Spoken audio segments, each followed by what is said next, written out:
সিনেমার একেবারে শুরুতে আমাদের নর্দার্ন ইরাকের একটা শহর দেখানো হয়। এখানে প্রত্নতত্ত্ব খোঁজার জন্য খোঁড়াখুড়ির কাজ চলছে। এখানে ফাদার মেরিন নামের একজন লোককে দেখি, সেও সেখানে খোঁড়াখুড়ির কাজ করছে। এমন সময় ফাদার মেরিন একটা এমুলেট অর্থাৎ তাবিজ খুঁজে পায়, আর এই এমুলেটটা শয়তান পজিজুর। পজিজুর আসলে একটা অনেক পাওয়ারফুল ডেমন। সে গরমের সময় খরা এবং বৃষ্টির সময় অসংখ্য ঘাস ফড়িং নিয়ে আসে, আর এই লক্ষ লক্ষ ঘাস ফড়িং গুলো ফসল নষ্ট করে ফেলে। যখন এই ঘাস ফড়িং গুলো আক্রমণ করে তখন সারা বছরের খাবার নষ্ট করে ফেলে, আর খাবারের সংকট দেখা দেয়। মানুষ ক্ষুধার যন্ত্রণায় মারা যায়। এর ফলে অভাব অনটন বাড়তে থাকে। কিন্তু পজিজুর একটা এনিমি আছে যার নাম লামেস্টু। কিন্তু এই লামেস্টু একজন ডিমন, আর এই ডিমন মা এবং বাচ্চাদের ক্ষতি করে। সে মায়ের কাছ থেকে বাচ্চা কেড়ে নিয়ে গিয়ে তাদের রক্ত চুষে খায়। তাই পজিজুর সাহায্যে এরা লামেস্টুকে দূরে রাখে। যদিও পজিজু একজন ডেমন, তারপরেও মানুষ তাকে নিজেদের সুরক্ষার জন্য ব্যবহার করে, কারণ সে লামেস্টুর হাত থেকে মানুষদের রক্ষা করে। এখন আমরা ফাদার মেরিনকে দেখি। সে এমন একটা জায়গায় আসে যেখানে পজিজুর একটা স্ট্যাচু আছে। এখানে সে দুটো কুকুর দেখতে পায় যারা মারামারি করছে, আর এটা ইশারা করে যে দুজন ডেমন নিজেদের মাঝে লড়াই করছে। দুজন ডেমন অর্থাৎ পজিজু এবং লামেস্টু। পরের সিনে আমরা জর্জ টাউনে ক্রিস ম্যাকনিল নামের একজন মহিলাকে দেখি, আর সে ডিরেক্টর বার্কের একটা সিনেমায় অ্যাক্ট্রেসের রোল প্লে করছে। এই সিনেমাটা স্টুডেন্টের উপরে বেস করে বানানো হয়েছে। এখন আমাদের দেখানো হয় ক্রিসের 12 বছরের রেগান নামের একজন মেয়ে আছে। আসলে ক্রিস একজন ফেমাস অ্যাক্ট্রেস। তার কাছে টাকা, ফেম এবং পৃথিবীর সব ধরনের লাক্সারি আছে। পরের সিনে আমরা দেখি ক্রিস ও রেগান তাদের কোয়ালিটি টাইম স্পেন্ড করছে। এখন ক্রিস তার মেয়ের খেলনার ভেতর একটা উইজা বোর্ড খুঁজে পায়। তাই সে রেগানকে জিজ্ঞেস করে, এটা তুমি কোথায় পেয়েছো? উত্তরে রেগান জানায়, আমি প্রায় এই বোর্ডটা দিয়ে খেলি। এটা আমার বন্ধু আমাকে গিফট করেছে। এখন ক্রিস বলে, এই গেমটা কখনোই একা একা খেলা যায় না। তখন রেগান বলে, আমি এই গেমটা কখনোই একা খেলি না, আমার সাথে ক্যাপ্টেন হাউডিও এই গেম খেলে। তখন ক্রিস বলে, চলো আমরা দুজন এখন এই গেমটা খেলি, তুমি আমাকে শিখিয়ে দিও এটা কিভাবে খেলতে হয়। যখন সে এই গেমটা খেলার জন্য বোর্ডের কাছে আসে তখন স্ট্রাইকার নিজে থেকে দূরে চলে যায়। কিন্তু ক্রিস এর কাছে মনে হচ্ছিল রেগান তার সাথে প্র্যাঙ্ক করছে। এখন সে তার মেয়েকে বলে, আমার কাছে মনে হচ্ছে তুমি আমার সাথে উইজা খেলতে চাচ্ছ না। তখন রেগান বলে, আমি না, বরং ক্যাপ্টেন হাউডি চায় না তুমি এই বোর্ড আমার সাথে খেলো। কিন্তু ক্রিস এই কথাটাও সিরিয়াসলি নেয় না। এখন আমরা দেখি ক্রিস ঘুমিয়ে আছে। তখন তার ফোন বেজে ওঠে, তাই তার ঘুম ভেঙে যায়। এখন ক্রিস লক্ষ্য করে তার মেয়ে তার সাথে ঘুমিয়ে আছে। সে জিজ্ঞেস করে, তুমি কেন আমার সাথে ঘুমিয়েছিলে? উত্তরে সে জানায়, আমার বিছানাটা অনেক জোরে জোরে দুলছিল, তাই আমি সেখানে ঘুমাতে পারছিলাম না। কিন্তু এখনো ক্রিস তার কথায় খুব একটা বেশি গুরুত্ব দেয় না, আর উঠে ঘর থেকে বাইরে চলে যায়। ক্রিস একটা লকড রুমের ভেতর থেকে শব্দ শুনতে পায়। এই শব্দটা সে এর আগেও শুনেছিল, তাই সে ছুটে উপরে যায়, কিন্তু এখানে কোনো কিছুই দেখতে পায় না। পরের দিন ক্রিস রেগানকে ডক্টরের কাছে নিয়ে আসে, কিন্তু যখন ডক্টর তার চেক আপ করে তখন সে ডক্টরের সাথে অনেক মিসবিহেভ করে। শুধু তাই না, সে ডক্টরকে অনেক আজে বাজে কথা বলে গালি দেয়। এখন ডক্টর ক্রিসকে জানায় রেগানের নার্ভের প্রবলেম হয়েছে, তাই তার টোন বারবার চেঞ্জ হয়ে যাচ্ছে। এখন তার বারবার রাগ হচ্ছে, আর ভবিষ্যতে এটা ডিপ্রেশনে কনভার্ট হয়ে যাবে। এটা শুনে ক্রিস ডক্টরকে বলে, আমার মেয়ের কোনো প্রবলেমই নেই, তাহলে তার সাথে এরকমটা কেন হচ্ছে? উত্তরে ডক্টর বলে, রেগানের বাবা তার সাথে নেই। শুধু তাই না, সে তার সাথে কন্ট্যাক্ট করতে পারছে না, হয়তো এই কারণে সে টেনশন করছে। পরের দিনে আমরা ফাদার কারাসকে দেখি। তার মাকে তার ভাই একটা মেন্টাল অ্যাসাইলামে ভর্তি করে দিয়ে গেছে, সেজন্য কারাসের মা অনেক আপসেট। তার মা একজন বৃদ্ধ মহিলা, আর তার ফ্র্যাকচার হয়ে গেছে। সে কোনো ডক্টরের কাছে ট্রিটমেন্ট করতে চাইছে না, আর এ কারণেই কারাসের ভাই তাদের মাকে এখানে ভর্তি করে গেছে। ফাদার কারাস চাইছিল তার মাকে এখান থেকে নিয়ে কোনো ভালো হসপিটালে ট্রিটমেন্ট করবে, কিন্তু সে সময় তার মা এই দুনিয়া ছেড়ে চলে যায়। এটা দেখে ফাদার কারাস অনেক আপসেট হয়ে যায়।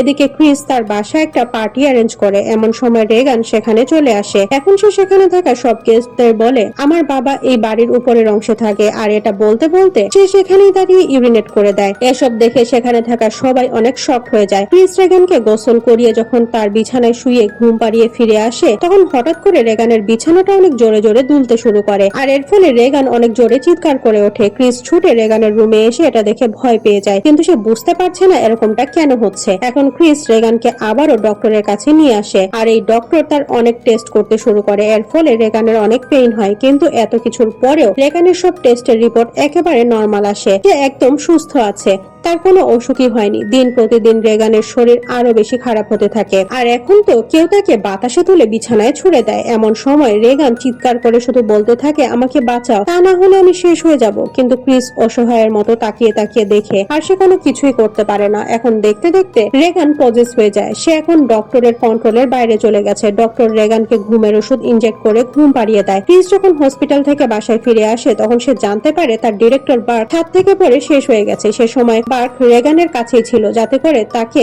একা থাকতে না হয়। এখন রেগান উল্টা হয়ে একটা অদ্ভুত পজিশনে সিঁড়ি থেকে নামতে শুরু করে, আর এমন সময় তার মুখ থেকে ব্লাড বের হতে থাকে। এটা দেখে ক্রিস অনেক ভয় পেয়ে যায়। ডক্টর এবং সাইকিয়াট্রিস্ট রেগানের সাথে কি হচ্ছে সে ব্যাপারে কোনো কিছুই বুঝতে পারছে না। এর আগে রেগানের উপরে অনেক টেস্ট করা হয়েছে, কিন্তু অদ্ভুত ব্যাপার হলো তার টেস্টের রিপোর্টে কোনো অসুখ ধরা পড়েনি। সবগুলো টেস্ট একেবারেই নরমাল। তাই এখন সবাই মিলে ক্রিসকে কোনো ওঝা বা প্রিস্টের কাছে যেতে বলে যাতে করে তার এক্সোরসিজম করতে পারে। এখন আমরা দেখি ক্রিসের সাথে উইলিয়াম দেখা করতে আসে। সে বার্কের কেস হ্যান্ডেল করছে। সে ক্রিসকে সেই রাতের ব্যাপারে জিজ্ঞেস করে। এর সাথেও সে জানায় বার্কের ডেথ অনেক স্ট্রেঞ্জ ভাবে হয়েছে। সে বলে, তুমি আমাকে সত্যি করে বলো, কারণ তার ঘাড় নিচের দিকে টার্ন হয়ে গিয়েছিল আর এটা দেখে মনে হচ্ছিল যেন কোনো শয়তান তার শরীরের সব শক্তি দিয়ে শেষ করে দিয়েছে।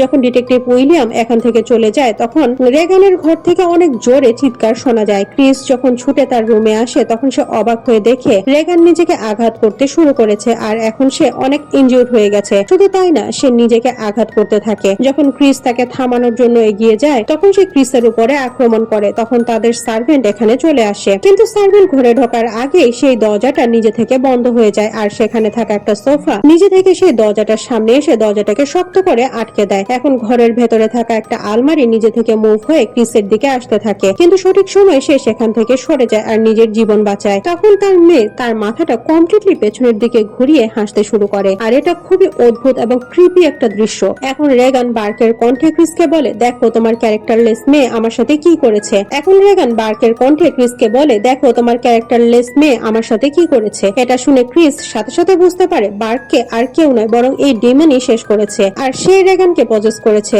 আসলে রেগান এখন পজিশনে আছে। যখন ক্রিস এটা বুঝতে পারে তখন সে ফাদার কারাসের কাছে যায় আর সে তাকে রিকোয়েস্ট করে যাতে সে তার মেয়ের এক্সোরসিজম করে, কিন্তু ফাদার কারাস শুরুতে এটা করতে রাজি হয় না, কিন্তু ক্রিস বারবার রিকোয়েস্ট করার ফলে সে রাজি হয়ে যায়।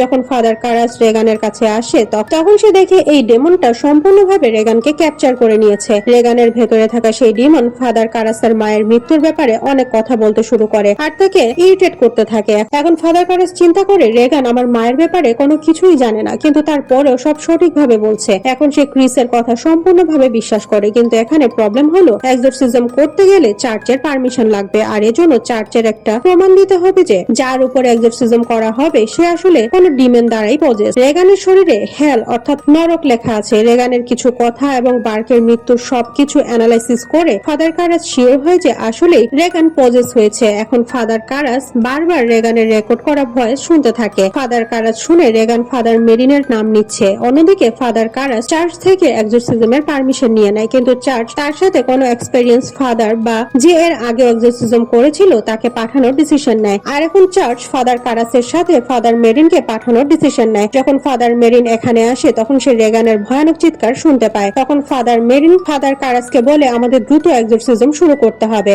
এখন ওরা এক্সোরসিজম শুরু করে দেয়, কিন্তু যখন তাদের এই এক্সোরসিজম প্রসেস শুরু হয়ে যায় তখন রেগান অনেক জোরে জোরে চিৎকার করতে থাকে, আর সে চিৎকার করে ফাদার কারাস ও তার মা ক্রিস এর ব্যাপারে অনেক আজে বাজে কথা বলতে থাকে, আর এর সাথে তার বিছানাটা অনেক জোরে জোরে দুলতে থাকে। এদের চোখের সামনে বিছানাটা বাতাসে ভাসতে শুরু করে, কিন্তু তারপরেও ফাদার মেরিন তার এক্সোরসিজম থামায় না। তারা কন্টিনিউ করতে থাকে, আর সে সময় বিছানাটা নিচে নেমে আসে। তখন সেই ডেমন তার পাওয়ারের সাহায্যে সেখানে থাকা সবকিছু এদিক সেদিক ছুটতে শুরু করে, আর সে ফাদার মেরিনকেও অ্যাবিউজ করে। তখন রেগানের হাতে থাকা সবগুলো বাঁধন খুলে যায় আর সে বাতাসে লেভিটেট করতে শুরু করে। এখন দুজন ফাদার মিলে অনেক কষ্টে তাকে কন্ট্রোল করে নরমাল পজিশনে নিয়ে আসে, আর সে সময় ফাদার মেরিন এই ডিমনের ছায়া দেখতে পায়। ফাদার কারাস শয়তানের কথা শুনে অনেক কষ্ট পায়, কারণ এই ডিমন তার মায়ের মৃত্যুর জন্য তাকেই ব্লেম করতে থাকে, কিন্তু তারপরেও ফাদার কারাস নিজে থেকে এক্সোরসিজম শুরু করে দেয়। কিন্তু যখন সে এই ডিমনের কাছে যায় তখন ডিমনটা তার মায়ের কণ্ঠে তার সাথে কথা বলতে শুরু করে, আর আবারও ফাদার কারাসের